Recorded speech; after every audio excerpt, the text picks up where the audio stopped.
Bienvenidos a Relatos del Más Allá. Me encantaría saber desde dónde nos escuchan, dejen sus comentarios, los leo con atención. Y ahora, sin más, prepárense para adentrarse en cada relato. Que los disfruten. Entré a la Guardia Nacional en 2019. Aprendí a leer el monte antes que las pantallas. En 2021 nos mandaron a la Lacandona para patrullar brechas usadas por traficantes. Éramos 6, una camioneta sin marcas, 2 radios, un visor térmico prestado. Llovía como si exprimieran el cielo. Abandonamos el vehículo y seguimos a pie. La trocha era barro y raíces brillantes. La humedad punzaba. Avanzábamos a distancia de brazo, dejando cintas fluorescentes para el regreso. El sargento, chiapaneco de pocas palabras, marcaba el paso. En una hora hallamos restos de fogatas y bidones, señales de pista clandestina apagada. Nada vivo.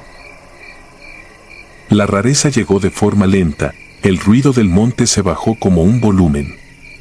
Primero callaron grillos, luego ranas, luego el rumor del río. Quedó la lluvia y nuestros pasos. El sargento alzó la mano. Nadie habló. Miré arriba. En la copa de un árbol algo cambió de sitio sin quebrar ramas. No vi cuerpo, vi una sombra alta deslizándose con facilidad imposible. El térmico marcó manchas tibias donde debía haber frío. Nadie se rió del nervio. Seguimos hacia las marcas de pista. Había balizas improvisadas, huellas de llanta, bolsas vacías. Mientras fotografiábamos, sentí una mirada que no tenía dirección. Levanté la vista, 2 puntos fijos reflejaron la claridad mínima.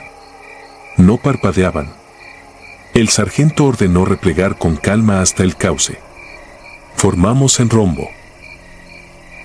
Dimos 20 pasos y el compañero de cola dejó de contestar. No hubo grito ni arrastre. Volvimos a su posición. Las cintas seguían, su huella se perdía en un charco. La lluvia borraba detalles. No abrimos fuego. Disparar sin objetivo en ese laberinto solo trae accidentes. La radio soltó estática que no correspondía a la distancia. El térmico subió con zoom tembloroso. Otra vez esos 2 puntos allá arriba, sin calor suficiente para el equipo. Bajé el visor. Seguí mirando a ojo desnudo. La sensación se acomodó sobre nosotros como un techo. Caminamos. El terreno se empinó. Las cintas colgaban absurdas en tanta agua. Olía a madera recién abierta. Pensé en mi padre, peón forestal. El monte tiene reglas y quien no las respeta se queda. Me repetí que era un jaguar. No cuadraba con ese control del silencio. El segundo se nos fue al cruzar bajo un bejuco. Levantó el fusil para librarlo y ya no estaba. Ni golpe, ni equipo cayendo. Solo el peso distinto de la formación. Quise hablar y no tuve voz. El sargento nos hizo seguir hacia el río. La lluvia empezó a caer oblicua, como empujada. No sé cuántos minutos sostuvimos la misma decisión. Cambió el olor, un aliento a animal grande, limpio, sin podredumbre. Una brisa fría me tocó la cara. Levanté el arma sin apuntar. El térmico se apagó solo. La radio, muda.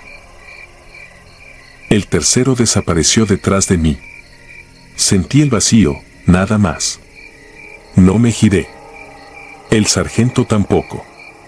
Seguí marcando corteza con navaja cada 10 pasos, líneas breves, como para pedir permiso. Con cada marca el silencio parecía tensarse menos. Vimos el río como una franja más oscura entre sombras. Al llegar, los sonidos volvieron de golpe, grillos, ranas, un grito lejano de ave. El aire respiró. La radio entregó señal. El sargento pidió evacuación por el cauce y reportó accidente en terreno inestable. Nadie cuestionó. Dormimos esa noche en un destacamento de madera y lámina, uniformes colgados goteando. El parte salió con 2 bajas por caída y presencia abandonada de pista ilegal. Los nombres se escribieron completos, sin adjetivos. No regresamos. Soñé semanas con la copa negra y una mirada que entiende aritmética, que te resta sin enojo. Despertaba con la idea fija de que nos dejaron ir. No por compasión, sino porque no les hacía falta seguir. Meses después me reasignaron a carreteras. Agradecí el asfalto y el café de termo. Una madrugada en los Altos de Chiapas detuvimos una camioneta con placas centroamericanas. Revisamos carga y papeles. Todo limpio. Del espejo colgaba un amuleto de madera, 2 ojos sin pupila, en vertical, rodeados de hojas. Al tocarlo sentí la misma brisa fría, una ausencia pequeña en el oído. Lo dejé en su sitio. Dejamos ir al conductor, no había motivo legal. A veces, cuando el turno se alarga, enciendo el visor por costumbre. Nunca marca nada raro. Pero cuando miro sin él, en la línea oscura de los árboles junto a la autopista, vuelvo a ver 2 puntos fijos allá arriba. No amenazan. Confirman. Recuerdo la regla de mi padre y agradezco, sin decirlo, el permiso de aquella tarde. No tengo pruebas para un comandante, solo memoria, olor, cintas fluorescentes pudriéndose en algún bejuco, y la certeza de que el monte decide. No somos su enemigo ni su presa. Somos tránsito bajo su mirada antigua. Sigo en la guardia. Duermo cuando puedo. Los nuevos piden anécdotas y les cuento lo que cabe en un reporte. El resto no se dice. No por miedo, sino por respeto a un territorio que lleva sus cuentas. Al cerrar los ojos regreso al momento en que el mundo se apagó y el río nos devolvió el aire. Escribo esto para recordar que seguimos vivos por una decisión ajena. Al terminar de escribir miro hacia arriba. No pido nada. No ofrezco nada. Espero que esa mirada, la misma que no pestañeó, me mantenga fuera de su inventario un día más.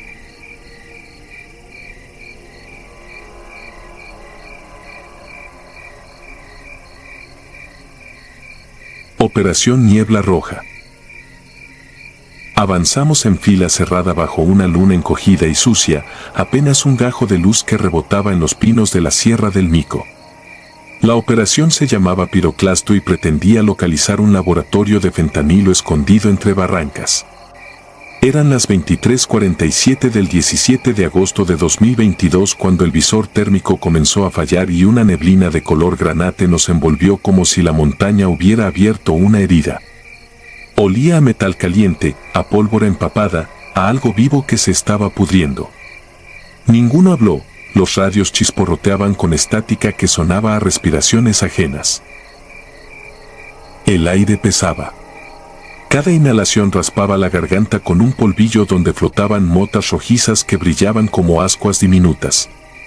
Sentí un hormigueo detrás de los ojos, una presión de casco demasiado apretado, pero el casco estaba suelto. Saqué el detector químico, marcaba valores erráticos, subiendo y cayendo como si midiera un latido enfermo. El sargento Valdivia levantó el puño para detenernos, sus siluetas titilaban entre la bruma, estirándose y contrayéndose como sombras vistas bajo el agua. Parpadeé una vez, solo una, y allí apareció él. Un niño con uniforme de campaña, empapado de sangre negruzca, se recortaba frente a nosotros. No tenía edad suficiente para cargar ese chaleco tamaño adulto, pero lo portaba con naturalidad, como si le perteneciera desde siempre. En vez de rostro, un óvalo pálido hilvanado de cortes, sin embargo sus ojos, 2 crisoles plateados, me atravesaron el alma con una mezcla de súplica y mandato. Levantó la mano derecha, índice señalando la ladera, y se internó monte arriba sin mover los labios. Lo seguimos. No recuerdo haber decidido avanzar, mis botas simplemente obedecieron. El terreno se empinaba entre encinos deformados por rayos antiguos. La neblina, siempre roja, se espesaba conforme ascendíamos, convirtiendo las linternas en cuchillos de luz sin filo. Cada paso dejaba un crujido de ramas secas que resonaba más de la cuenta, como si la sierra estuviera hueca. A ratos perdíamos al muchacho y, cuando regresaba, su uniforme mostraba heridas nuevas, como si la montaña lo despedazara mientras nos guiaba. No hablábamos. El siseo del aire en los filtros de la máscara era nuestra única confirmación de que aún existíamos. Llegamos a una explanada coronada por un búnker oxidado, medio enterrado en la roca. El portón de acero estaba deformado hacia afuera, no hacia adentro, señal inequívoca de una explosión interna. El detector vibraba con picos que superaban la escala. Podía sentir el veneno escurriéndoseme por los poros, diluyéndome. Dentro del túnel brotaba una luz rojiza, gemela de la niebla, pulsando como un corazón. El niño se detuvo en la entrada, su imagen parpadeó y se disolvió en un estallido de chispas verdosas que se elevaron como luciérnagas agonizantes. Cruzamos sin él. Las paredes resumaban un líquido viscoso, del color de la bilis mezclada con óxido. Barriles sin etiqueta se apilaban a medio derrumbar y el piso estaba alfombrado con jeringas rotas y envoltorios de reactivos. En lo más hondo del paso encontré un pasillo lateral cubierto por plásticos transparentes que chasqueaban con corrientes de aire invisible. Al entrar descubrí hileras de literas minúsculas, todas ocupadas por uniformes infantiles sin cuerpos dentro. Cada cama llevaba bordado un nombre, repetido, idéntico, interminable. El mío aparecía 4 veces. Escuché el seguro de un fusil accionarse detrás. Me giré a tiempo para ver a Valdivia apuntarse al mentón con la mano temblorosa. Los ojos le sangraban lágrimas negras, la máscara colgaba de su garganta como un pellejo inútil.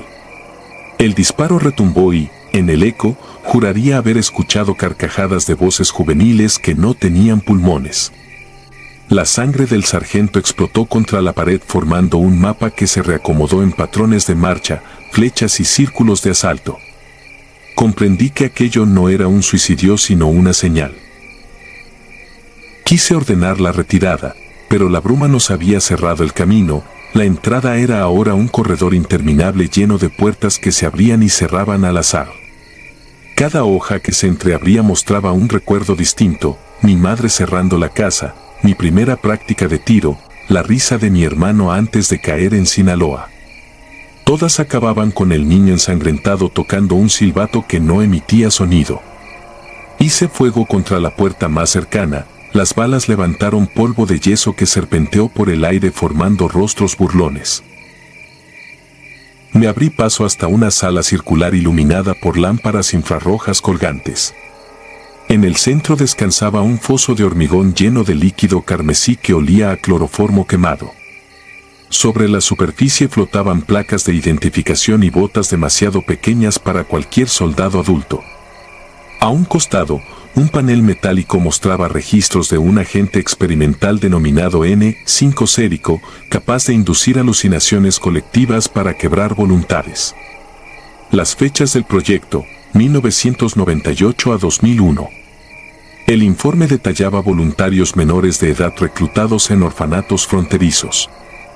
Entendí que el niño era todos ellos y ninguno, un residuo psíquico impregnado en la niebla, esclavizado para siempre a un químico que no conocía antídoto. El generador eléctrico zumbó con un bramido final y las lámparas se apagaron. Quedé solo con mis pulsaciones, marcando un compás irregular que rebotaba en los muros.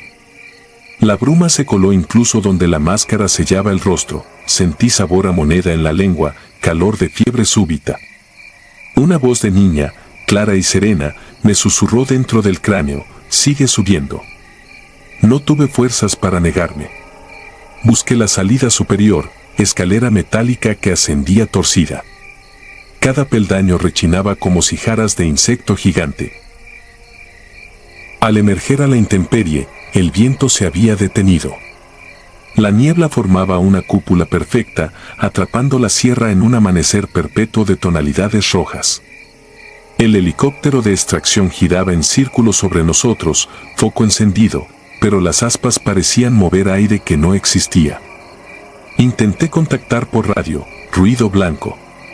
Levanté una bengala y al encenderse iluminó figuras que rodeaban el claro, docenas de infantes con uniformes destrozados, ojos de mercurio líquido, quietos como lápidas. Me observaban sin odio ni compasión, solo esperaban.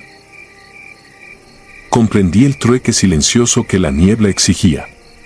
Siempre reclama un guía para que la columna de fantasmas no se pierda. Valdivia se había volado la cabeza para librarse y ahora la deuda recaía en mí. Sentí el pulso químico acomodando mis recuerdos, tallándolos en filamento rojo. El niño original, o lo que quedaba de él, dio un paso adelante y se plantó frente a mi pecho. Extendió su mano y, cuando la tomé, su piel se deshizo en ceniza que se pegó a mis guantes y se absorbió en mis venas. No recuerdo el disparo que derribó el helicóptero, tal vez fui yo, tal vez la sierra. Las hélices cortaron el aire como cuchillas y el aparato cayó envuelto en un hongo de chispas que la bruma devoró en segundos, sin un solo estallido audible. El silencio se asentó de nuevo, espeso y definitivo.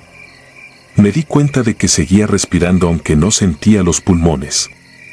Miré mis manos, brillaban con la misma luz interna que atraviesa las luciérnagas moribundas. Ya no pesaba el equipo, ya no sentía el latir del corazón. Ahora escribo esto en un cuaderno requisado del búnker, usando la sangre que resuma de mis uñas como tinta. Sé que el documento nunca llegará a mando alguno, la neblina no deja salir nada limpio de su perímetro. Cada palabra que termino se borra lentamente y reaparece en la pared, escrita con sombra. Al alzar la vista, el muchacho se sienta frente a mí, inclina la cabeza y espera. Entiendo la orden sin que la pronuncie, debo relatar la historia una y otra vez para quienes se acerquen, hasta que su memoria se vuelva mi voz y la bruma halle otro recipiente. Si alguien lee esto lejos de la Sierra del Mico, recuerde que el aire tiene memoria y que la sangre tiñe más que el suelo, tiñe las horas. A veces basta un soplo de viento del lado equivocado para que la bruma carmesí viaje y se cuele por rendijas desconocidas. Si al anochecer advierte un destello rojizo filtrándose bajo la puerta, sostenga la respiración, no mire al niño y, sobre todo, no suba a la montaña. Como aprendí demasiado tarde, la montaña siempre termina bajando a buscarnos.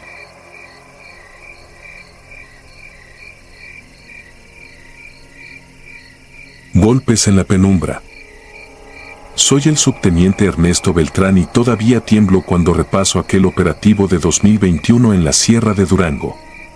Nos habían ordenado desalojar una mina abandonada que, según inteligencia naval, servía de bodega al cártel local. Éramos 8, todos curtidos por selva y desierto, así que nadie esperaba que un puñado de galerías polvorientas pudiera quebrar la voluntad de un pelotón de infantes. Al amanecer, un U-60 nos depositó sobre una explanada rocosa. Entre los pinos, la entrada de la mina semejaba una boca oxidada a punto de tragarnos. El aire olía a lluvia lejana y a fierro viejo. Revisamos el perímetro, casquillos recientes, huellas de llantas, empaques de analgesia que los sicarios solían dejar detrás. Sin embargo, el portón de acero estaba cerrado con grilletes soldados pero mellados, como si alguien hubiese intentado abrir desde dentro. El ingeniero de explosivos perforó 2 cargas huecas y el chirrido del metal al ceder resonó en la sierra como un lamento. Tan pronto cruzamos, la luz retrocedió, nuestras linternas decaparon paredes tapizadas con polvo metálico que se desprendía en copos finísimos. Cada inhalación raspaba la garganta. La primera galería descendía en un ángulo brusco. Las vetas de cuarzo reflejaban los haces de luz como cuchillas. A 200 metros, hallamos los restos de una fogata reciente, cajas de munición vacías y costales con granos de óxido cargados de cocaína. Anoté las coordenadas para el grupo de incineración y continuamos. El GPS dejó de fijar posición poco después, las radios escupieron estática y el silencio se volvió tan compacto que el crujido de nuestras botas parecía detonaciones. En el segundo nivel, un túnel lateral mostraba derrumbe parcial, Al otro lado se adivinaba la estructura corroída de un viejo ascensor. Fue en ese punto cuando escuchamos los primeros golpes. Toc, toc, toc, rítmicos, insistentes, como de pico contra lajas, amortiguados por capas de piedra. Ninguno de nosotros había descendido aún más abajo. El cabo Pacheco alzó un puño y todos nos detuvimos. El eco se propagó por varios segundos, luego se extinguió. Revisé mi reloj. Las agujas vibraban levemente, como si un motor invisible las sacudiera. Continuamos hacia el tercer nivel, donde las galerías se estrechaban hasta obligarnos a avanzar en fila. Columnas de madera ennegrecida crujían sobre nuestras cabezas, untadas de una baba mineral que goteaba a intervalos regulares. Bajo la luz, aquellas gotas se coagulaban en microscópicos alambres rojizos que desaparecían al tocarlos. El ambiente se enfrió y el aliento emergía en nubecillas. Nuevos golpes retumbaron, ahora más próximos, y sentí la vibración en las costillas como si resonara dentro de mi tórax. Encontramos un pasadizo que no figuraba en los planos, parecía excavar el corazón mismo de la montaña. El alfeñique de hierro del ascensor estaba anclado en ese hueco vertical, oxidado pero aún firme. Amarramos cuerdas y descendimos unos 15 metros hasta una repisa donde el aire olía a ozono y algo dulzón, similar a sangre vieja. Las paredes estaban cubiertas de un moho fosforescente que pulsaba lentamente, como branquias. Quise registrar aquella bioluminiscencia en mi libreta, pero otro estrépito, violento, casi metálico, cortó cualquier afán científico. Esta vez el sonido provenía detrás de una pared intacta, tan maciza que ni una grieta revelaba cavidad alguna. «No hay nadie abajo», masculló el sargento Fuentes, pero su voz carecía de convicción. Nuestro punto hombre, el marinero Díaz, se ofreció a inspeccionar un túnel lateral apenas del ancho de un hombro. Lo vimos introducirse con la cámara térmica colocada en su casco. Su silueta se redujo a un destello verde hasta que una curva lo devoró. Al minuto, su cámara dejó de transmitir. No hubo gritos, tampoco disparos, solo un apagón súbito de señal. Fuentes y yo nos adentramos tras él. El túnel olía a cobre, a lámpara quemada.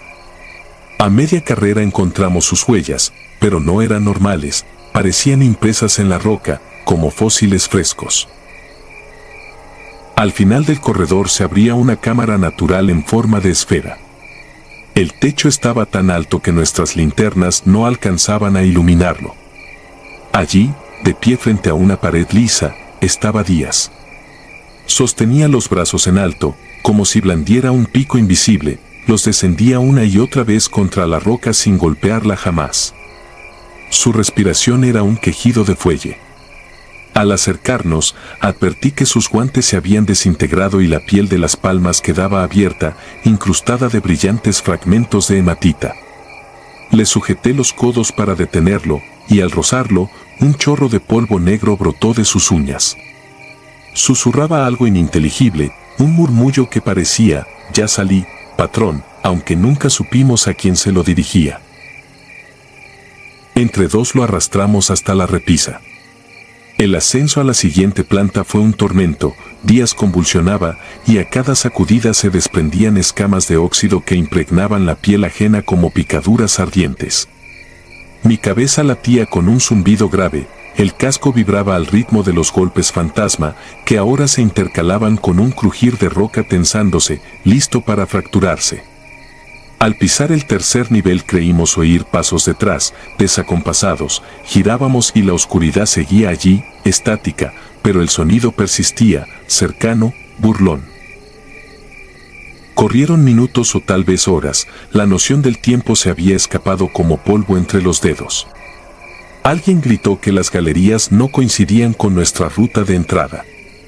Las bifurcaciones habían mutado. Algunas paredes mostraban vetas recién abiertas que exhalaban naftalina caliente. Cada brújula se comportaba como la aguja de un reloj al que le hubieran quitado la cuerda, giraba sin destino. El techo comenzó a llorar un líquido tan viscoso que apagaba los LED al contacto, dejando manchas circulares de oscuridad total. Arrastrábamos a Díaz, ya inconsciente, con los labios soldándose de costras ferrosas, cuando nos detuvimos ante una cámara llena de cajones de metal antiguo. Abrí uno con la navaja, esperaba municiones, encontré cráneos. Decenas, tal vez cientos. Todos perforados en la frente con un orificio circular impecable. Cerré de un golpe y sentí que el estómago se me hundía. Fue entonces cuando los golpes estallaron justo detrás de la pared más cercana. Esta vibró como tambor delator, desprendió esquirlas que llovieron sobre nosotros formando siluetas que parecían manos intentando surgir del concreto mineral. La paranoia se desbordó. Huerta, el médico, empezó a rezar, pero las palabras se enredaban con un eco que no era réplica de su voz, sino respuesta desfasada, como si alguien, o algo, rezara a contratiempo. Avanzamos a ciegas hasta topar con una corriente de aire frío.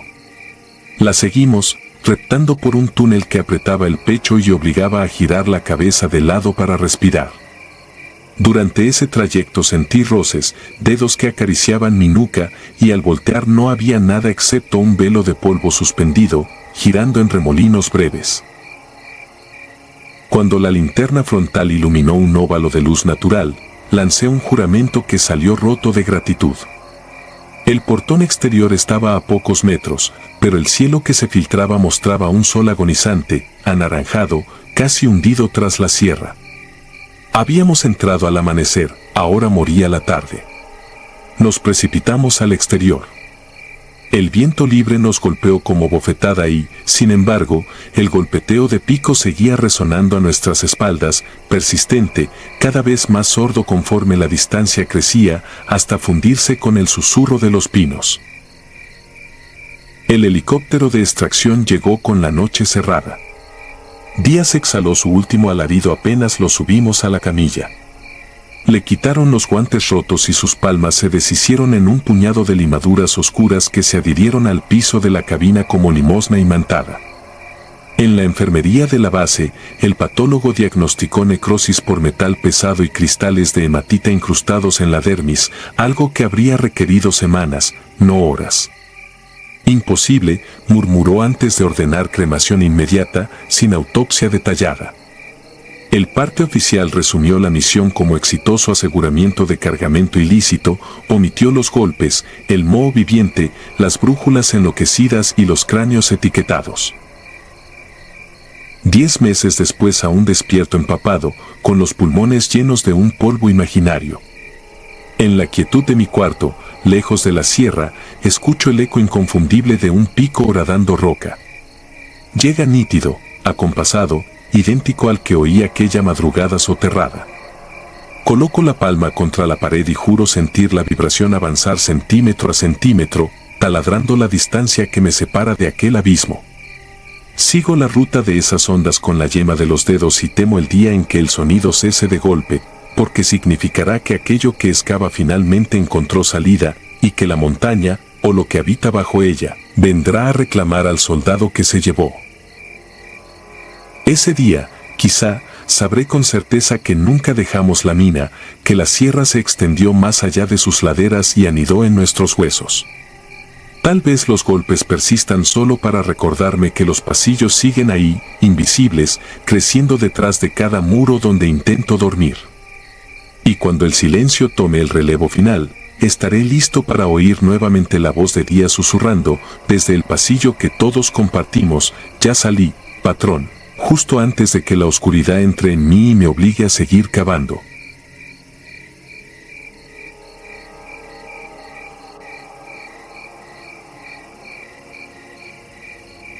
Fuego sin nombre. Yo era el teniente Joel Silva, adscrito a la unidad de reacción inmediata de la Fuerza Aérea Mexicana. A inicios de 2020 nos desplegaron en lo alto de la Sierra de Durango para custodiar el antiguo aeródromo de Santa Lucía de los Sauces, clausurado desde los años 80. La pista se había convertido en un retén improvisado contra rutas de traslado de combustibles robados. En el extremo sur del complejo, un cuarto subterráneo de muros ennegrecidos llevaba un código pintado con estencil, módulo 7. Nadie sabía su origen.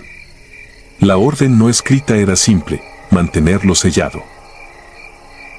La primera noche, al revisar inventario, descubrí que el candado exterior estaba reciente, pero la bisagra soldada al marco lucía derretida en la parte interior, como si algo hubiera intentado forzarla desde adentro con calor extremo. Apunté mi linterna por la rendija, solo vi oscuridad y olí metal quemado. Archivé la anomalía. En la Fuerza Aérea abundan historias, la mayoría mueren al amanecer con el café y las bromas. Al tercer día hubo tormenta eléctrica. Una descarga quemó el generador. El destacamento quedó a merced de baterías de respaldo y linternas débiles. A las 2:40 horas, el cabo Ríos llegó jadeando. «Señor, hay luz bajo la puerta del módulo 7». Atravesamos el pasillo inundado por filtraciones y vimos un resplandor anaranjado danzando bajo la rendija, como brasas agitadas por viento que no existía. La temperatura del aire subió, mi aliento se hizo humo espeso pese al calor, un fenómeno imposible. Di la instrucción de armar posiciones y quitar el candado. Cuando el cabo Méndez encajó la barreta, su fusil FX-05 emitió un chasquido y el cerrojo quedó trabado. Intentó desenmarañarlo, la palanca se partió como vidrio. Al mismo tiempo, mis cargadores se sintieron huecos.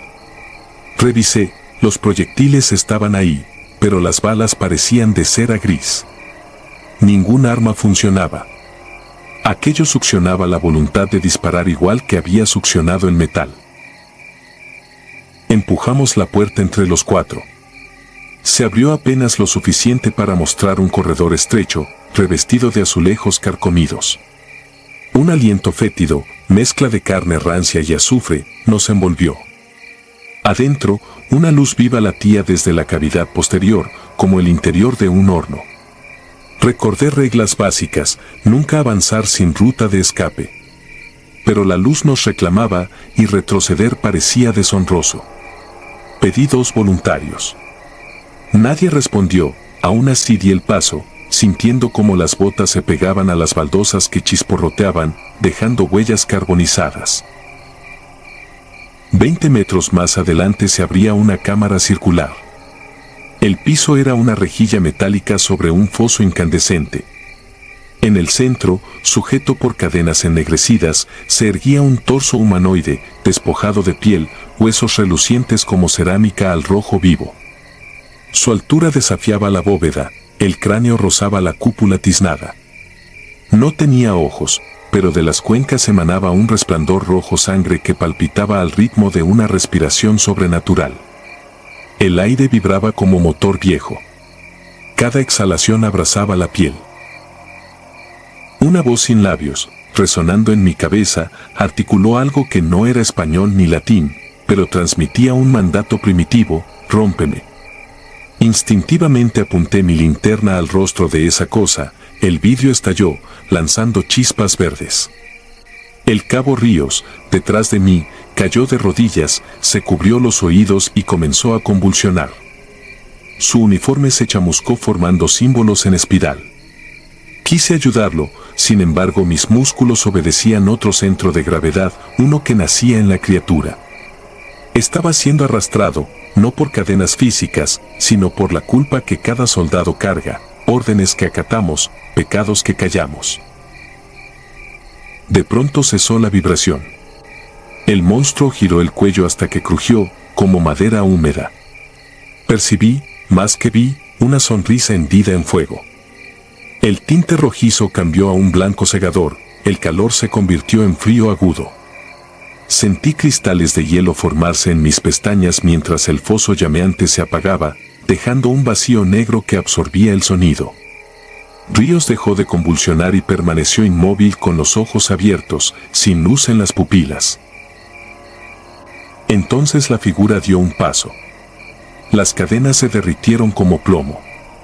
El metal cayó sobre la rejilla y la atravesó. Al primer impacto, un eco metálico se expandió por el corredor, dejó de ser sonido y se volvió migraña sólida. Mis hombres salieron corriendo, me quedé paralizado en medio de una tormenta de cuchillos invisibles. La voz retornó: libérame por completo y conocerás la paz que buscas. Pensé en mi hija, en las cosas que prometí no hacerle pasar.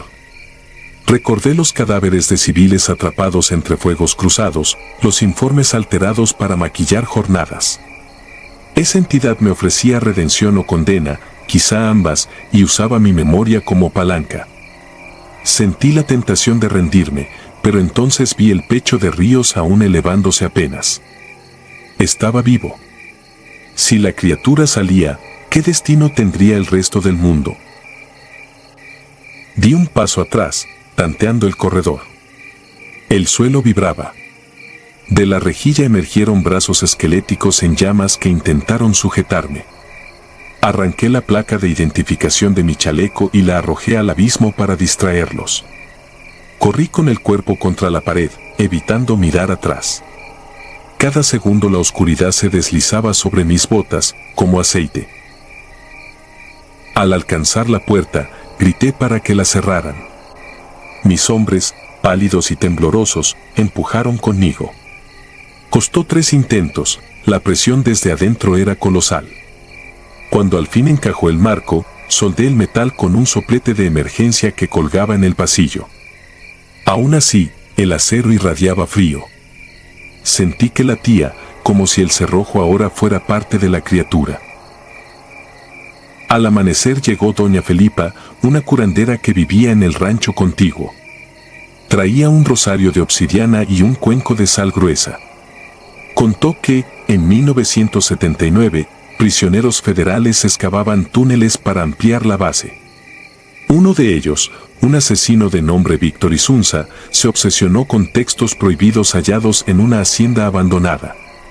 Juraba que podía quemar su alma para escapar a otra forma de existencia. La madrugada en que lo encontraron, ardía sin llama dentro de la celda, riendo entre crujidos. Sellaron el pasaje y nadie habló de ello. El módulo 7 era su santuario sellado con miedo.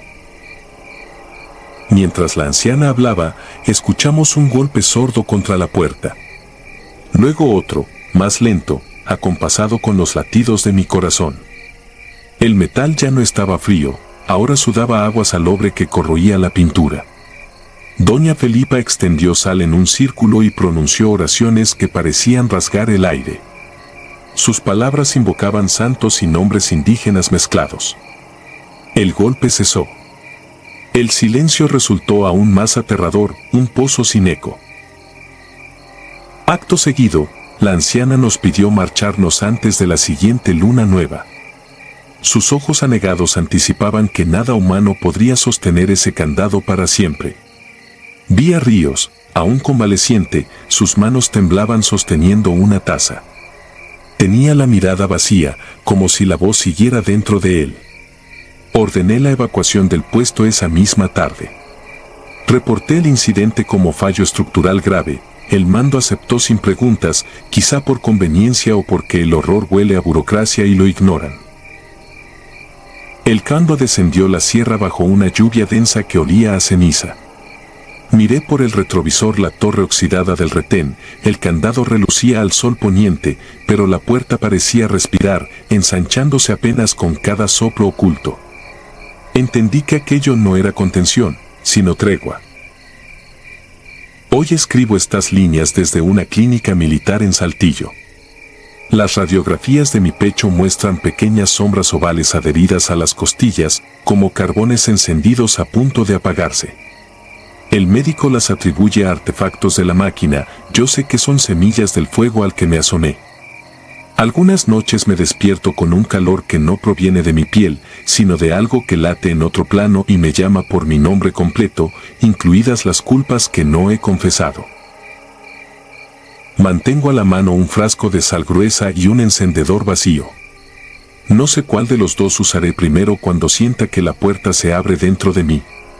Solo espero que, si llega ese momento, tenga valor para consumirme a oscuras antes de que la criatura encuentre un nuevo huésped. He visto la forma de un fuego que no se apaga con agua ni con ausencia de oxígeno, un fuego que devora la noción misma de absolución. Fue encerrado por cobardía, no por misericordia.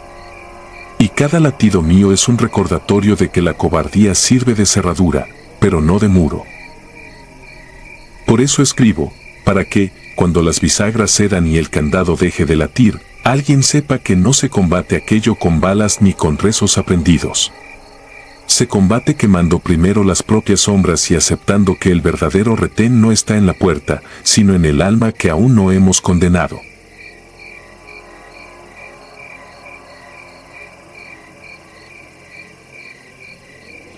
Aliento negro.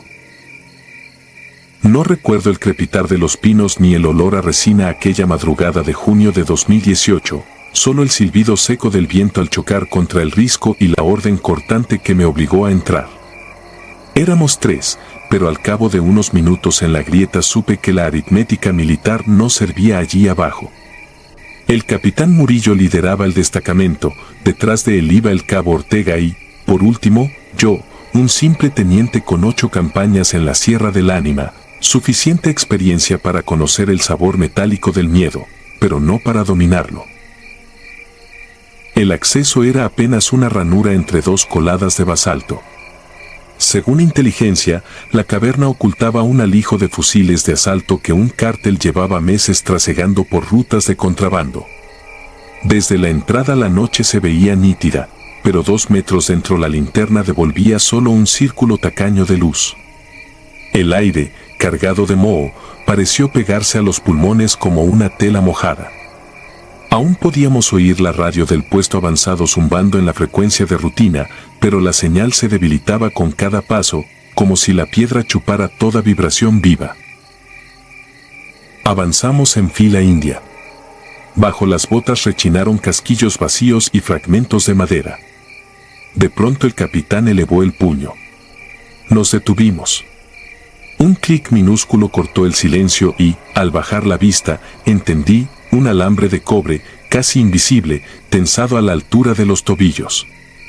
Ortega se agachó para desactivar la trampa.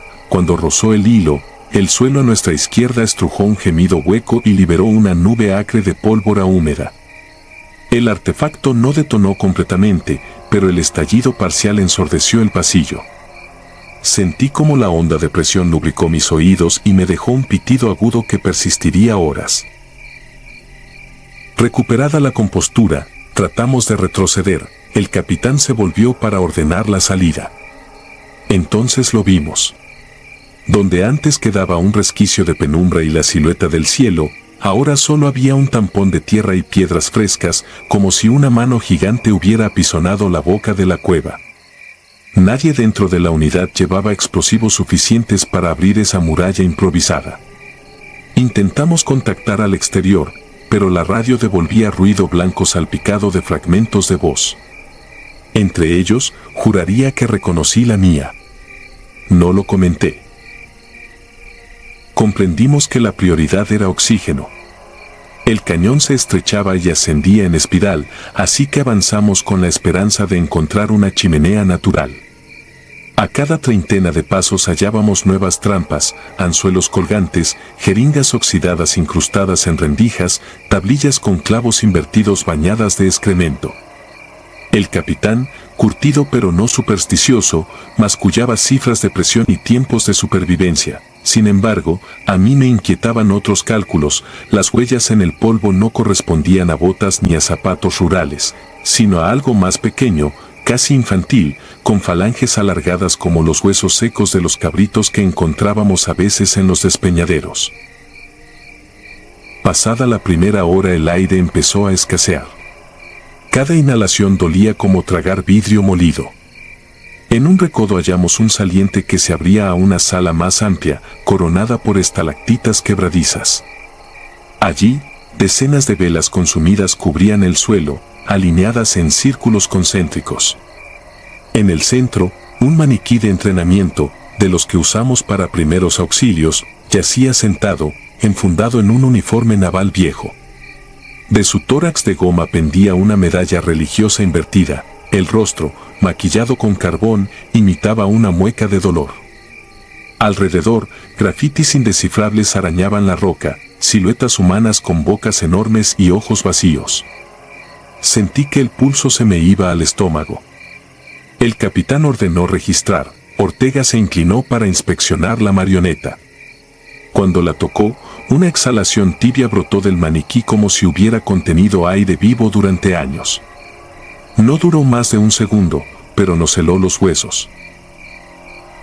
Seguimos el único túnel disponible. A cada tranco, la humedad se convertía en sudor ajeno entre mis dedos. La linterna empezó a lanzar destellos erráticos, sugiriendo que la batería cedía. Entonces algo rasgó la oscuridad, un sonido de uñas contra pizarra. Nos agrupamos espalda con espalda. El capitán disparó un destello estroboscópico con la lámpara de su fusil. Alcancé a captar un reflejo gris que desapareció detrás de una columna de calcita, demasiado rápido para un animal grande y demasiado corpóreo para un murciélago. Después llegó el silencio absoluto, de esos que oprimen los tímpanos hasta que uno escucha su propia sangre circular. Minutos más tarde, Ortega comenzó a toser.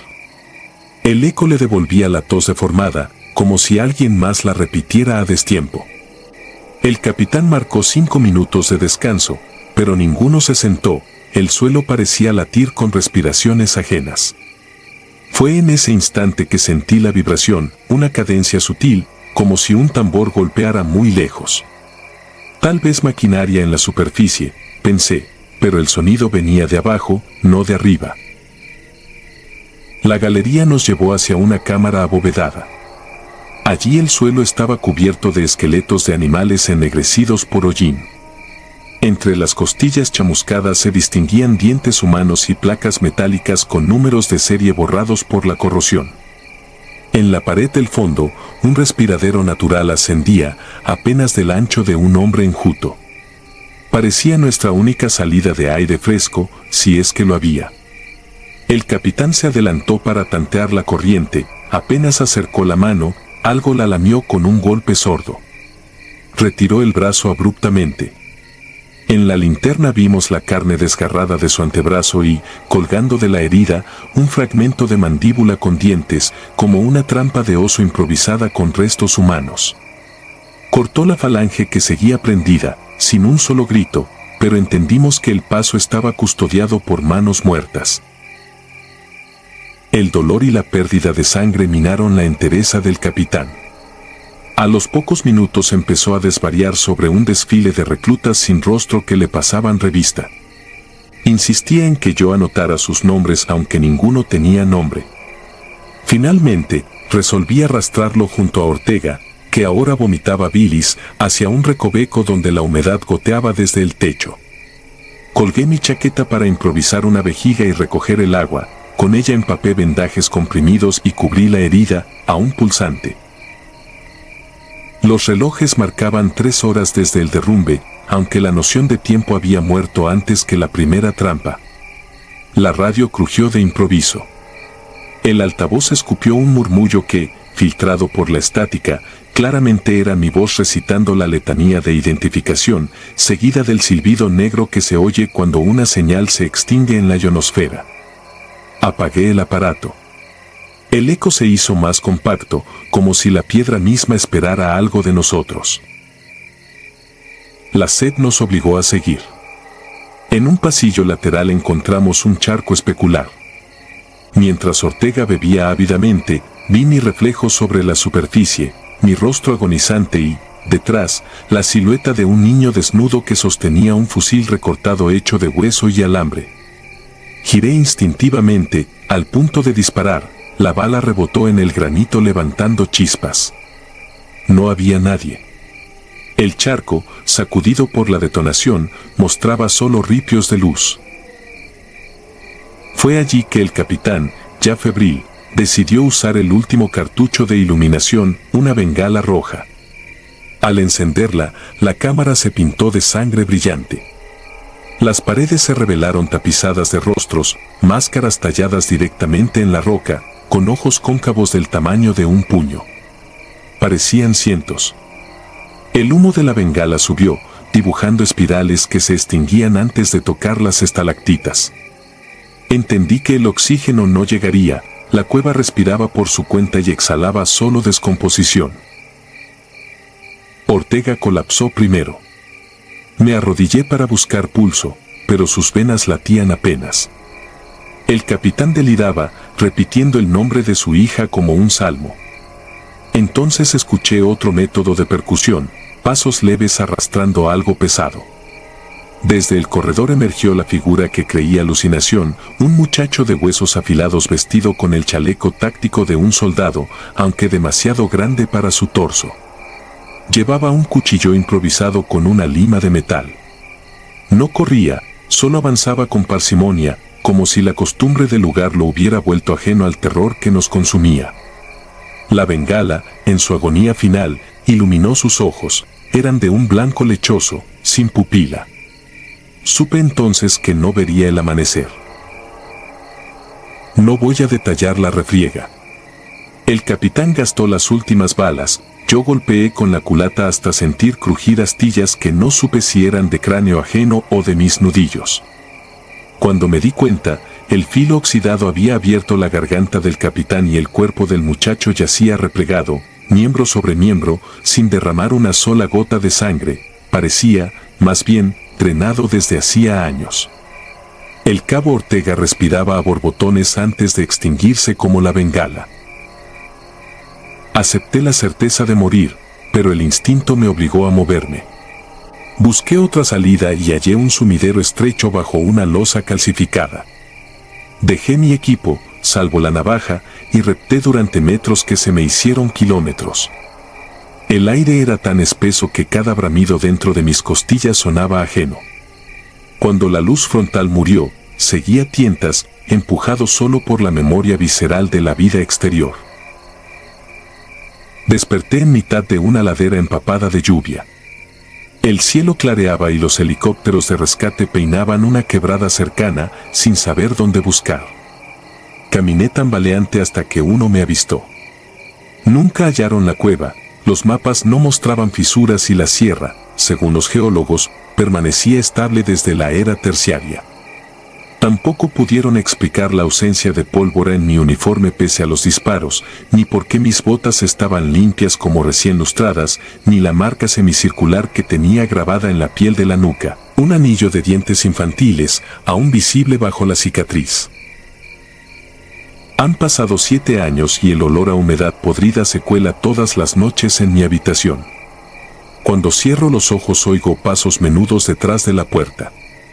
Miro el reloj.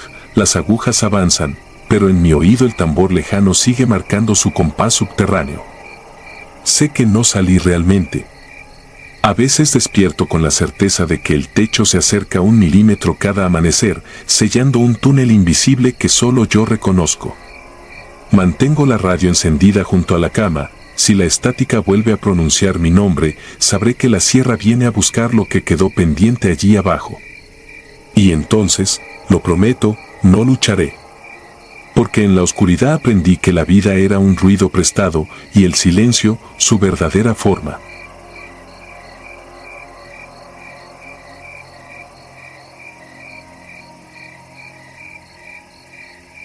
Alambre invisible. Me llamo Diego A. Flores, cabo enfermero del 3er Batallón de Infantería. Pensé que la sierra ya me había mostrado todas sus mañas, fiebres, ráfagas traicioneras, caminos que se derrumban bajo la lluvia. Me equivocaba. A comienzos de octubre de 2011 recibí la orden de apoyar a una patrulla de 6 hombres. El documento digital solo mostraba un círculo negro y la leyenda perímetro negro 7. Sin coordenadas exactas, sin nombre de barranca. Como si aquel pedazo de tierra prefiriera quedar fuera del mapa. Salimos de Juchitán la noche del 11. A bordo de una Cheyenne camuflada, ascendimos 16 horas por veredas embarradas donde el GPS se desmayó y la brújula giró como trompo. Antes de detener el motor vimos el objetivo, 30 postes de madera oscura, torcidos como vértebras mal soldadas, unidos por tramos de alambre mezclados, unos relucientes, otros carcomidos por óxido. No había portón, el cerco serpenteaba alrededor de un claro, encerrándolo como si todo dentro fuera contagioso. Faltaban 30 minutos para el amanecer, sin embargo la cerca proyectaba una sombra sólida, mediodía perfecto sobre la hojarasca. Aquella sombra dibujaba un rectángulo irregular que parecía latir. El capitán Olvera repartió tareas. Ramírez tomó los alicates, murmuró una plegaria y mordió el primer hilo. Ningún chasquido, el metal se desvaneció entre las tenazas. Ramírez extendió la mano y palpó aire, pero su guante rebotó contra algo duro, invisible. Probamos con otro tramo. El resultado fue idéntico: alambre inexistente, sombra intacta, barrera tangible. El rumor del bosque se apagó de golpe y, desde el interior del perímetro, brotó un gemido largo, como aire escapando de pulmones viejos. Esparza intentó reportar la anomalía, la radio devolvió un llanto infantil que repetía: no salgas, y luego se quedó muda. Para terminar rápido, Olvera ordenó abrir una brecha grande. Juárez fijó cargas ligeras en 4 postes. La explosión derribó la madera, pero su sombra siguió erguida, dibujando una puerta inexistente. Había que cruzar, retirarse sin terminar la misión era imposible. Traspasé la silueta y sentí que el aire se convertía en aceite tibio que se pegaba a la piel. El visor nocturno murió, el altímetro se quedó fijo, y al voltear descubrí que la abertura recién creada había sanado, la sombra era continua otra vez. El olor a pino húmedo se mezcló con resina quemada y metal caliente. A menos de 20 metros, el bosque había mutado, los pinos compartían corteza entre sí, injertados como si crecieran unos dentro de otros. Algunas ramas emergían de troncos ajenos, formando un tejido que pareció moverse cuando nadie lo miraba. Fue Juárez quien los vio primero. Entre los árboles surgieron 5 figuras del tamaño de un hombre.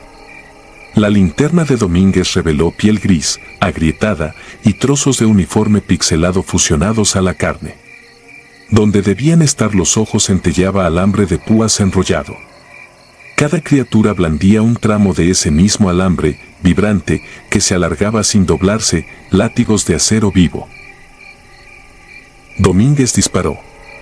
El fogonazo iluminó las copas, pero el ruido murió a un palmo del cañón, el silencio se tragó el estampido y los casquillos cayeron sin repicar. Las criaturas caminaron sin acelerar. Uno de los hilos rozó mi manga. La tela se pulverizó y mi brazo se entumeció, como si la sangre olvidara moverse. Ramírez embistió a la más cercana. El alambre le atravesó el cuello, la sangre salió en esferas perfectas que flotaron, inmóviles, antes de disiparse como vapor rojo. Cuando quise ayudarlo, mis manos atravesaron su cuerpo, ya inconsistente, y solo quedó el casco humeante. Olvera lanzó una granada de fragmentación. La espoleta se desprendió, pero el artefacto se quedó suspendido en el aire, desmenuzado en cientos de esquirlas que giraban sin caer. Entendí que allí dentro el tiempo se había roto. Esparza, blanco como cera, comenzó a recitar una lista de bajas por la radio apagada, nuestros nombres en orden inverso de rango, empezando por el mío. Oír mi propio nombre con la palabra caído fue sentir hielo dentro de los huesos. El capitán gritó que buscáramos el punto de entrada. Corrimos hacia la línea de sombra.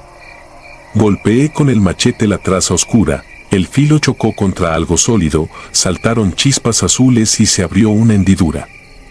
Olvera y Domínguez me empujaron.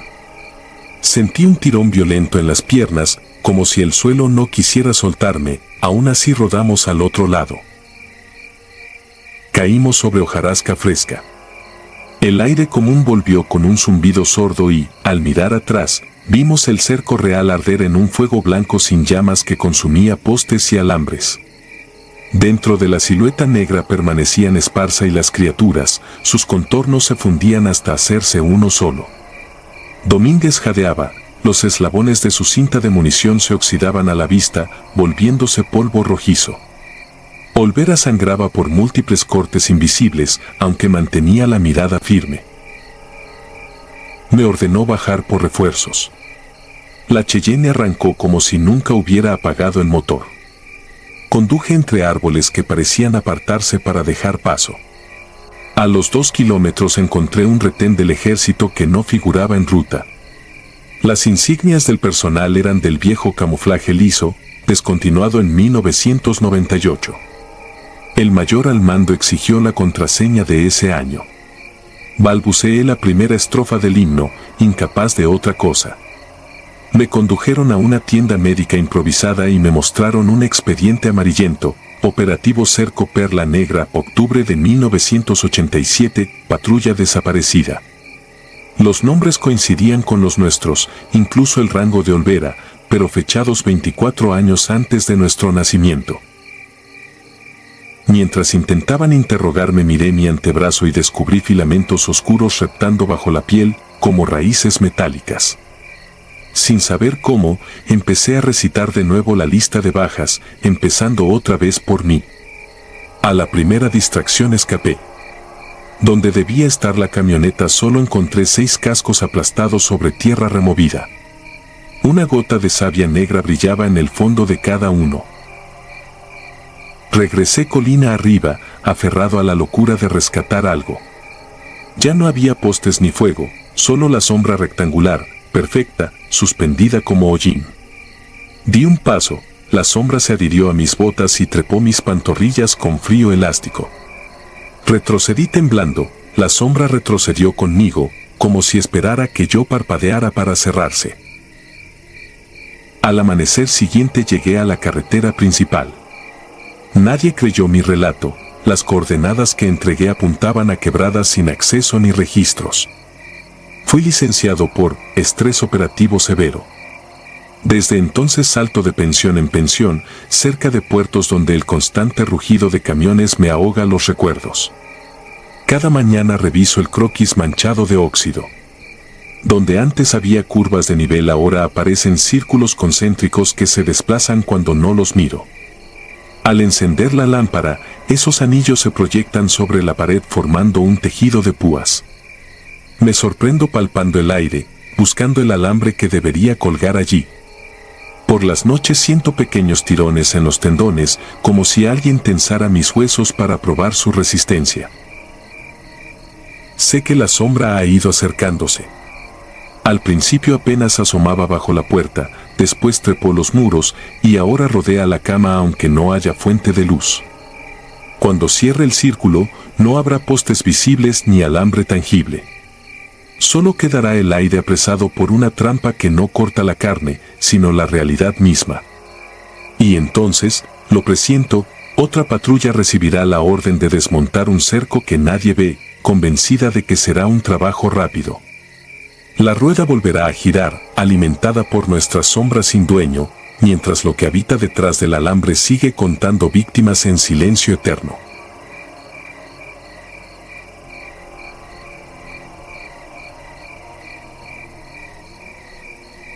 Huellas en la niebla.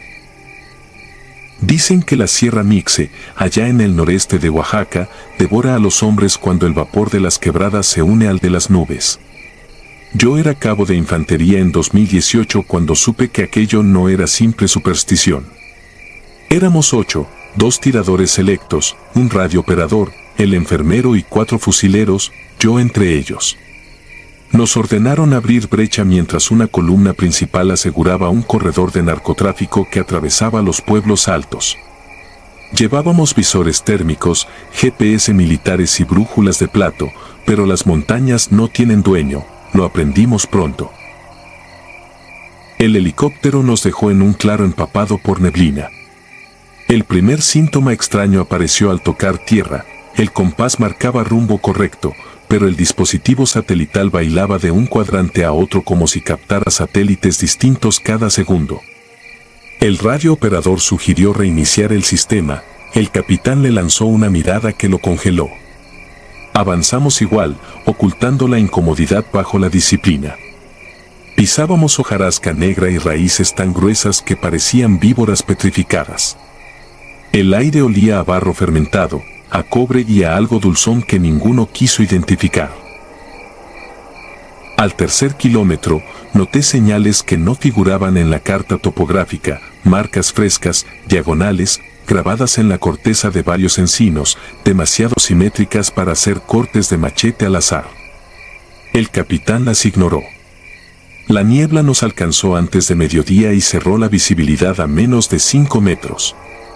El eco de nuestros pasos rebotaba contra la bruma y regresaba deformado, como si marcharan otros detrás. El tirador Gómez soltó una blasfemia y aceleró. Todos lo imitamos sin admitirlo. Más tarde intentamos verificar posición. La pantalla del GPS mostraba un rectángulo vacío. Solo parpadeaba un icono sin nombre, flotando sobre un mar gris. La brújula marcaba norte 2 veces opuestas en menos de 1 minuto. Fue entonces cuando descubrimos la primera huella, un pie descalzo, diminuto, hundido en el lodo frío. Después vimos otra, y otra. Todas apuntaban hacia nosotros. Nadie habló, pero supe que compartíamos el mismo cálculo. Allí arriba las temperaturas nocturnas caen a 4 grados. Un adulto sin botas no sobreviviría ni media jornada. Menos un niño. Seguimos ascendiendo, presas de una lógica que ya no era militar sino instinto, mantener la formación y no confesar el miedo. El enfermero juró que escuchaba un cántico infantil detrás de los pliegues de la neblina, agudos suaves, como arrullo. Le ordenaron silencio. A las 17 horas, de acuerdo con nuestros relojes atómicos, la luz pareció apagarse de golpe. Encendimos luces tácticas, pero los conos de LED se tragaban en un muro blanco y apenas iluminaban un palmo adelante. Los árboles se acercaron. O así lo sentí, como si el bosque respirara nuestro paso y cerrara filas. Esa noche montamos un círculo defensivo en un altillo rocoso. No prendimos fuego, la humedad lo impedía y no podíamos revelar la posición. Intenté dormir, arropado por la poncholiner y mi fusil como crucifijo. No hubo silencio. Bajo el silbido del viento, emergía un crujir de ramas, rítmico, casi pasos de danza.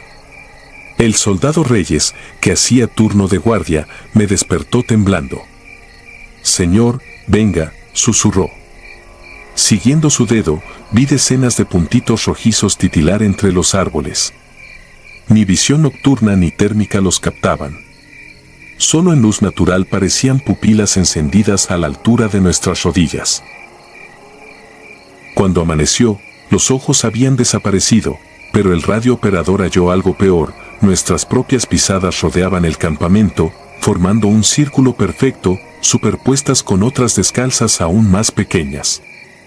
Era imposible, habíamos dejado centinelas. El capitán intentó razonar. Alguien nos hostiga, quizá un grupo de observadores. La excusa sonó hueca incluso para él. Ordenó romper contacto y descender para retomar la ruta inicial. Bajamos por barrancas que no figuraban en el modelo digital. El suelo supuraba agua rojiza, teñida por minerales, pero olía a sangre vieja. A media pendiente, el enfermero gritó.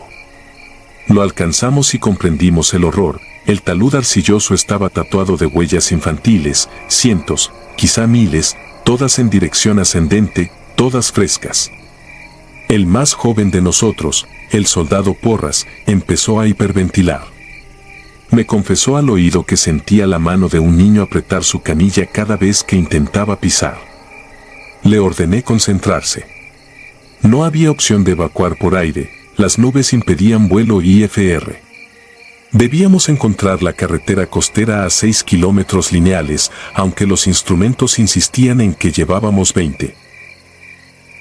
En la hora más cálida, 13 grados apenas, detuvimos la marcha sobre un espinazo de roca. Allí surgió el hedor, carne en descomposición, agria. A pocos metros encontramos un burro de carga despellejado con precisión quirúrgica, músculos expuestos, la osamenta limpia, pero sin una gota de sangre en el suelo. Alguien, o algo, lo había drenado. No había huellas humanas ni de depredador, solo las mismas impresiones descalzas, ahora teñidas de un barro negruzco que no correspondía al color de la tierra circundante. El calor se esfumó, un entumecimiento heló los pulmones. Ninguno vomitó, pero yo sentí la bilis subir. El capitán decidió quemar el cadáver para evitar atraer carroñeros. Con combustible de dotación improvisamos una pira. Cuando las llamas lamieron la carne, escuchamos un chillido colectivo que no salía de ninguna garganta visible. Vibraba en el aire, como metal contra metal. El fuego se extinguió de golpe, sofocado por un remolino de niebla que descendió con vida propia. El cadáver quedó frío, intacto, como si el diésel hubiese sido agua. Allí se rompió la cadena de mando, el tirador Gómez corrió monte abajo, disparando al vacío. Un estrépito seco y un alarido indicaron su caída.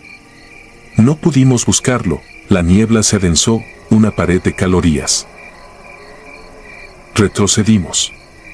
El reloj marcaba las 16:10, pero la oscuridad era total.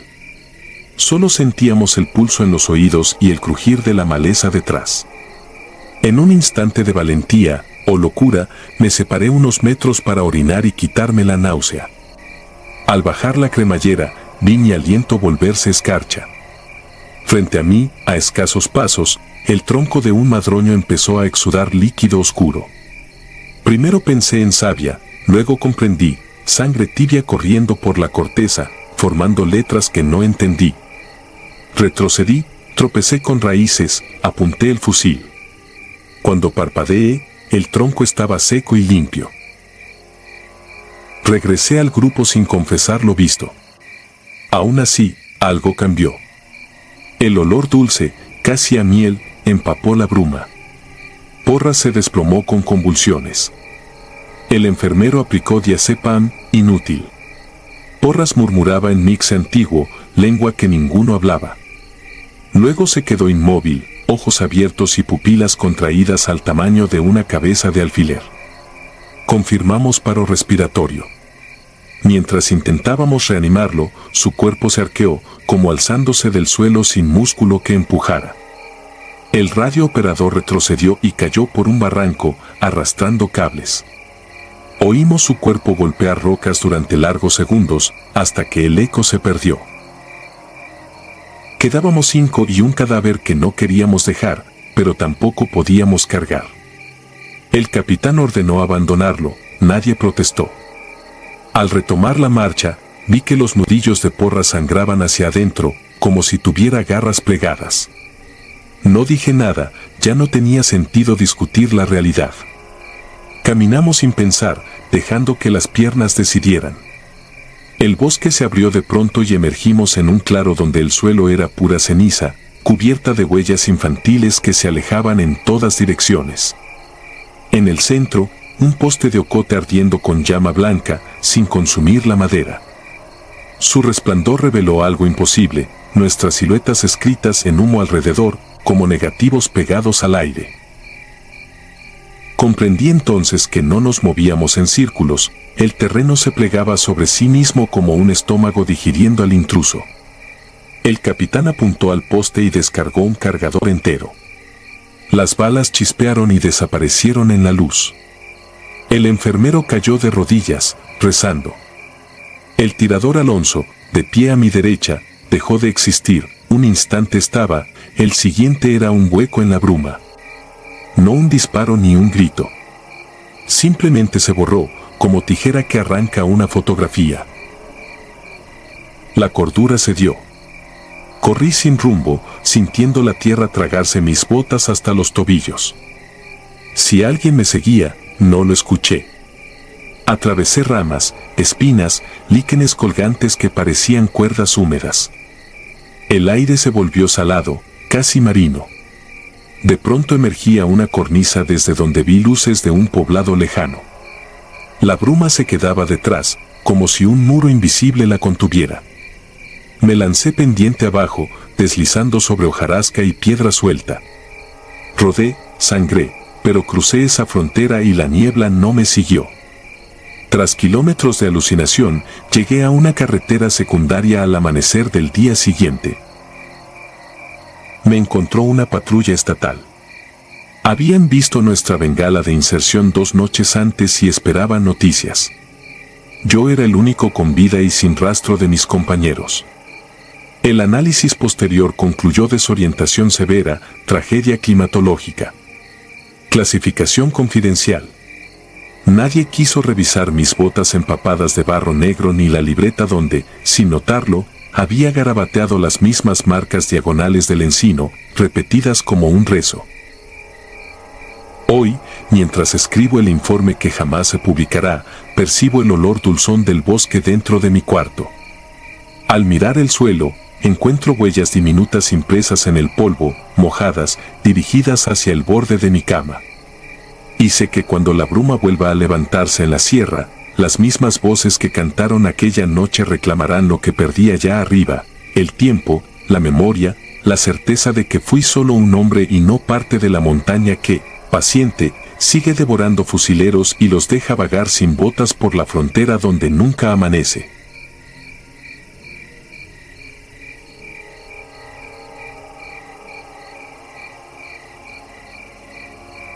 Colgados. Desde hace años me he esforzado por olvidar lo ocurrido en la sierra, pero las noches húmedas siguen goteando el mismo susurro sobre el techo de lámina. Ya colgaste, cabo.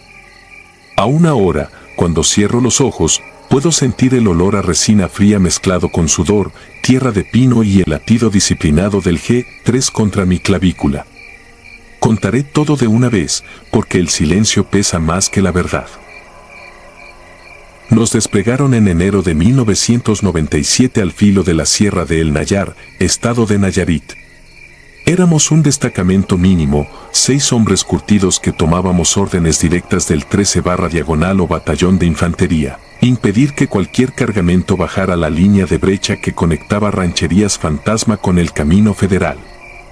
En el mapa apenas aparecía un trazo quebrado, en la realidad era un paso colgante de madera, tensado por cables herrumbrosos, que salvaba un cañón de roca gris y niebla perpetua. Le decían el brinco del diablo porque una sola tabla suelta bastaba para que todo viajero diera tumbos hasta el abismo.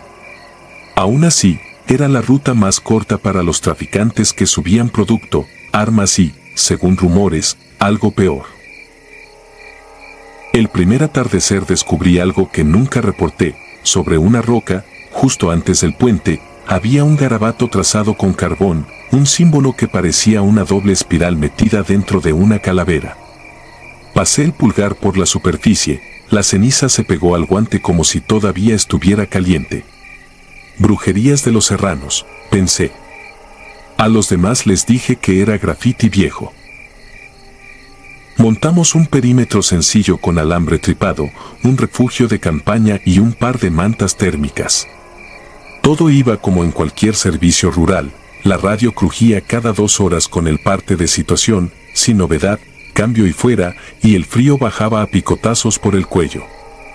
A la mitad de la segunda noche, mientras hacía ronda, noté que la niebla se espesaba sobre el barranco, como si el cañón respirara en silencio.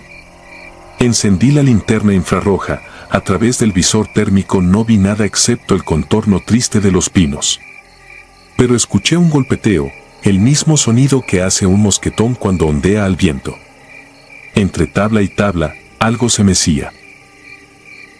Al amanecer siguiente salimos en patrulla de reconocimiento. La niebla se dio apenas lo justo para mostrarnos lo impensable. 14 siluetas colgaban de los cables superiores, balanceándose al ritmo de la corriente de aire. Vestían uniformes color selva con rodilleras, botas tropa y chalecos tácticos. Las placas de pecho colgaban sobre las pecheras como medallas pardas. Aún estaban frescos, los cuervos no los habían tocado.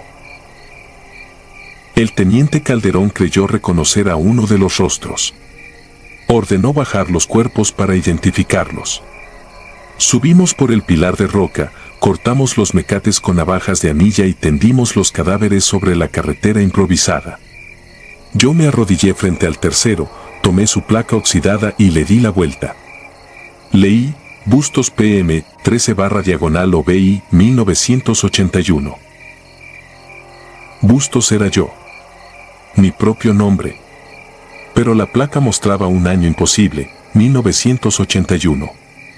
Nací en 1977, me alisté en 1995.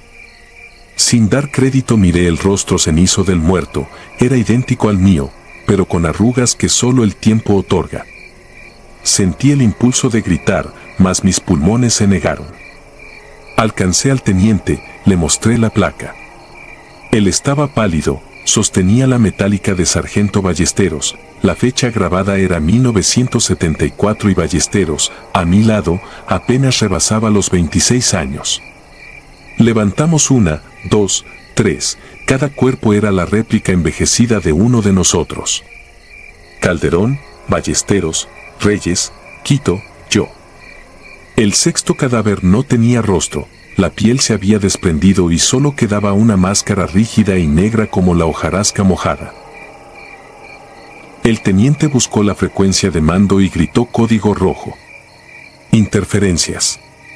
La radio escupía un bucle de palabras, reporte, reporte, reporte. Apagamos.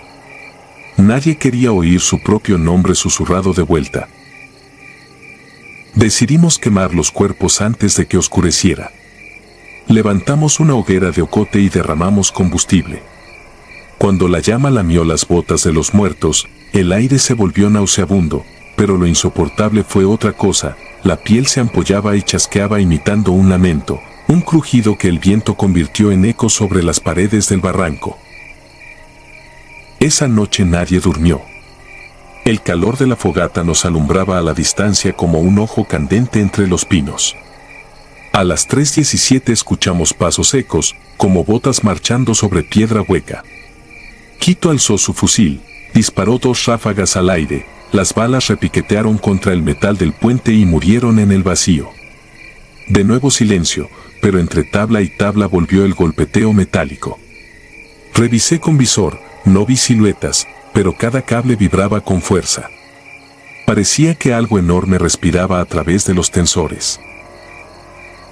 Al clarear nos encontramos otra vez con las figuras colgando. Idénticas, frescas, sin rastros de fuego. El talud estaba limpio, sin cenizas. Ninguna señal de la hoguera. Las réplicas pendían, intactas, marcando un ritmo macabro en la brisa. El miedo se solidificó en la garganta colectiva. Nadie habló. Entendimos, sin decirlo, que el puente y el cañón estaban fuera del tiempo común. Empezamos a recordar rumores de patrullas perdidas en la sierra, sustituidas por fantasmas con placas antiguas, historias que los veteranos contaban en cantinas, bucles que atrapaban tropas, dejándolas penar en ciclos que solo los cuervos distinguían. Propuse avanzar cauce abajo, rodear la garganta y mandar SOS desde la antena civil de San Pedro Jícoras. Empacamos ligero, dejando munición en estacas como hitos. Pero al primer kilómetro, Quito gritó, el puente otra vez.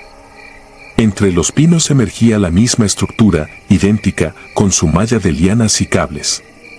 Parecía encoger la geografía y devolvernos a su centro. Dimos la vuelta en sentido contrario, mismo resultado. El puente se repetía como un espejo roto multiplicado. Cuando el sol cayó por segunda vez, Reyes comenzó a recitar el rosario en voz baja. Yo lo interrumpí. Los 7 años en tropa me enseñaron que el miedo se comporta como pólvora fina, basta un soplo para encender toda la carga. Así y todo, yo también rezaba, pero hacia adentro, recordando a mi madre. El teniente, en cambio, mostró una calma impropia. Se sentó bajo un pino y sacó su libreta de campaña. Escribió varias líneas, arrancó la hoja y me la entregó. Si salimos de aquí, repórtelo al comandante de zona. Guardé el papel junto al corazón. La tercera madrugada, la niebla subió tan densa que la linterna solo iluminaba un círculo lechoso de 1 metro. Camino al perímetro algo pasó volando cerca de mi oreja, el chasquido me dejó sordo medio segundo. Cuando enfocó la lámpara vi, balanceándose en un tendón, mi propia placa militar. Ya no estaba puesta en mí, la cadena se había zafado sin que lo notara. Al moverla con la punta del rifle descubrí que la superficie mostraba corrosión avanzada, como si llevara décadas oxidándose. Corrí al campamento. Ballesteros lloraba, sentado junto al cadáver irreconocible, ahora tenía rostro, y era el suyo. Se golpeaba la frente con el casco, no puede ser, hermano, no puede ser. Tratamos de separarlo, pero se desvaneció. Lo acostamos, respiraba en redondo, como quien sueña. Para el amanecer, su sangre se había coagulado en la nariz, formando una fina línea oscura. Quedábamos 4. Algo en el aire crujía como tendones viejos a punto de romperse. A esa hora decidí mirar el símbolo de la roca de nuevo. Caminé hasta el filo del barranco. La doble espiral seguía ahí, pero las huellas eran frescas, húmedas, como pintadas esa noche. Alrededor del dibujo noté algo que no habíamos visto, docenas de placas clavadas con clavos herrumbrosos, formando un círculo incompleto.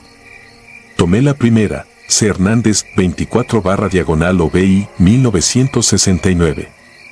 La segunda, E. Bustos, 13/OBI, 1981.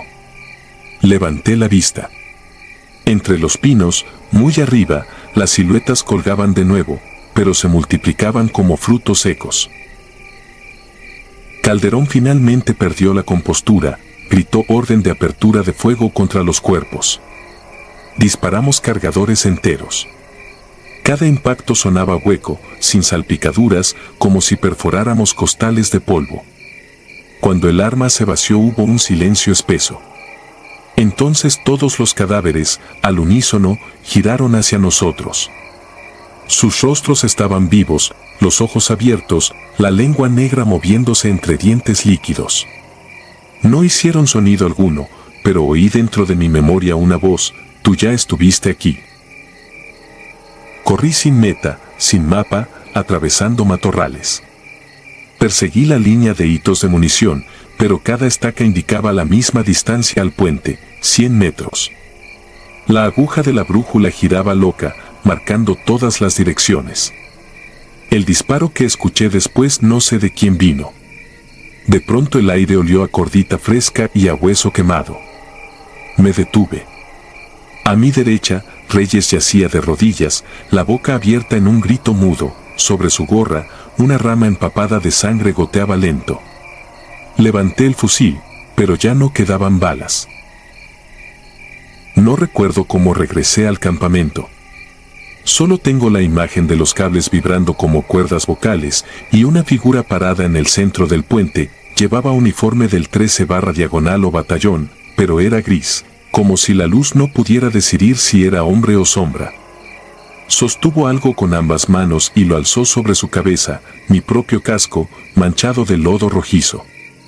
No pude gritar. Desperté en una camilla del Hospital Militar de Tepic. Tenía 3 costillas rotas y la piel insensible en la mitad izquierda del rostro, como si me hubieran raspado con piedra pómez.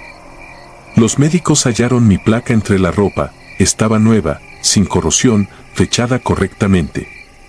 Pregunté por Calderón, Ballesteros, Reyes, Quito. Dijeron que no existía ningún despliegue con esos nombres ese mes, que yo había sido hallado a la orilla de la carretera 15, solo, deshidratado y con hipotermia.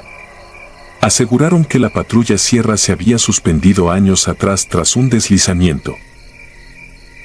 El parte oficial que leí antes de firmar baja temporal relataba episodio psicótico por estrés y exposición prolongada en altitud.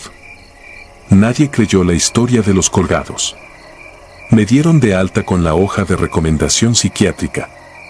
Al devolver mis botas, encontré algo atascado entre la plantilla y el cuero, una placa militar ajena, casi comido el acero por óxido. Decía: Cabo Bustos, 13/OBI, 1981. Ahora vivo lejos de la sierra, pero cada tanto, cuando el viento trae olor a pino húmedo, siento que algo tensa las cuerdas de mi memoria. Sé que el puente sigue allí, anclado a un tiempo que no es lineal, reclamando a quienes pasamos revista en algún futuro o en algún pasado. No puedo dormir, porque en el umbral del sueño vuelvo a oír el golpeteo de los mosquetones y el chasquido del ocote ardiendo. Y sé que, cuando me debilite lo suficiente, la sierra me llamará de nuevo para colgarme donde ya estoy colgado.